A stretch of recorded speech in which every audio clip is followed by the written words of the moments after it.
We've all seen this. One of the most esteemed, highly thought of Reformed pastors in the world fell into sin. Actually, it was something that was happening over the course of years. And then when it was exposed, he took his own life. He took his own life. He was a friend to many of us.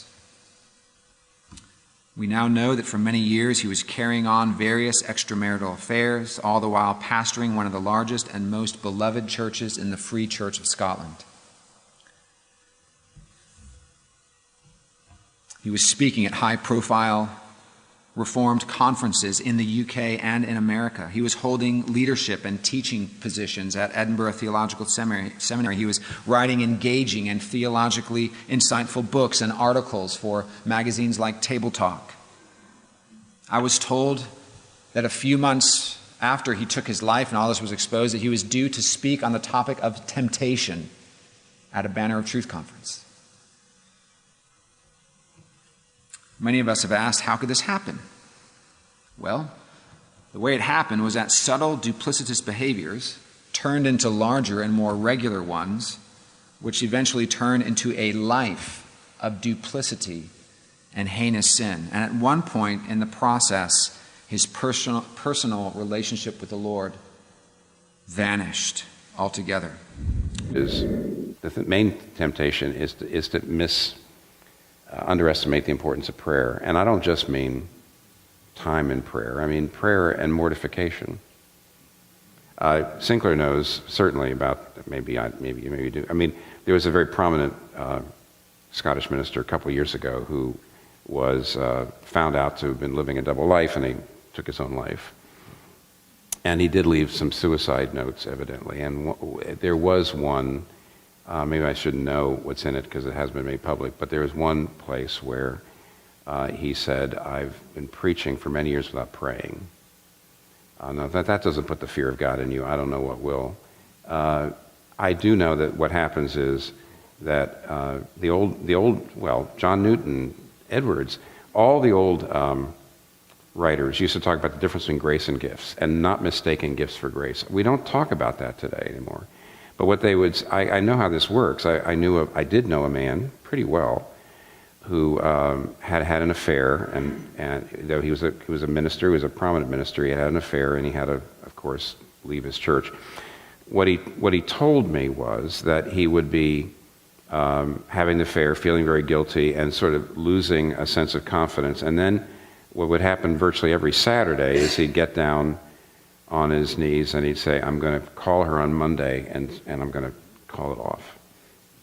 And that would give him just enough confidence, and he would usually preach extraordinarily well, and then he would look at that and say, see, God's with me. And that is what the old timers used to call the mistaking gifts for grace, the operation of your gifts.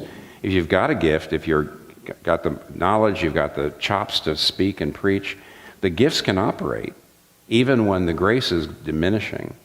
And often, because we're so technique driven and we're so oriented toward outward signs of success, we get up in a day and we want to be productive, and we're frightened because we're behind, and we just don't pray. And we certainly don't do what Owen called mortification. We just don't do that, which isn't repenting. It's getting to know your own heart and weakening your heart, those parts of the heart that produce the sins. It's weakening your sin at the root. That world that younger people particularly just don't know. They don't go there. And in that sense, they're really not becoming something different. They're doing too much imitation. So I'm agreeing completely with Sinclair, just adding, it's the inner life that's being neglected. So this, at first, dense, somewhat difficult, prolix style of John Owen. Then later, I understood that John Owen, I think, thought in Latin. So when he writes, it comes out in a Latin-esque kind of prose. I think that's the reason. Later I discovered Volume 6, the Mortification of Sin, On Temptation.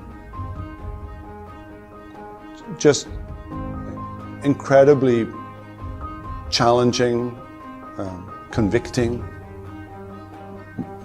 mind-changing, but life-changing. Everyone who has read John Owen's Mortification of Sin has a John Owen Mortification of Sin moment that they remember in their lives, and it just hits you, the seriousness of dealing with sin, the desire that we should have to be as godly as we possibly can be, and that this was serious business. And then the reminder that this material was given to teenagers at Oxford University, not to adults, but to teenagers.